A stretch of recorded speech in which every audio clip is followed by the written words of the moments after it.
सारंगखेडा येथील श्री दत्तप्रभूंच्या यात्रोत्सवाची काही दिवसात तयारी येऊन ठेपली असून 25 डिसेंबर रोजी दत्ताचा पालखी सोहळा होणार आहे. 26 डिसेंबर पासून यात्रेला प्रारंभ होणार असून दत्त मंदिर ट्रस्टतर्फे नियोजन करण्यात येत आहे. त्याचबरोबर सारंगखेडा यात्रा ही देशभरात घोडे बाजारासाठी प्रख्यात असून अनेक राज्यातून घोडे विक्रीसाठी घोडे घेऊन येत असतात. त्याचबरोबर अश्वप्रेमी घोडे पाहण्यासाठी यात्रेत मोठ्या संख्येने हजेरी लावतात. चेतन फेस्टिवलचे मुन्ना रावल यांनी काय सांगितले ते बघूया. नमस्कार, आपल्या सर्वांचं स्वागत आहे. चेतक फेस्टिवलला, चेतक महोत्सवाला आता 2 दिवसामध्ये सुरुवात होते आहे.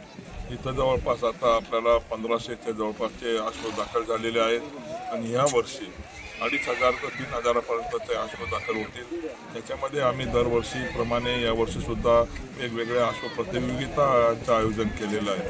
त्याच्यामध्ये देशातले नामवंत अश्व दाखल आता 2 दिवसामध्ये होतील.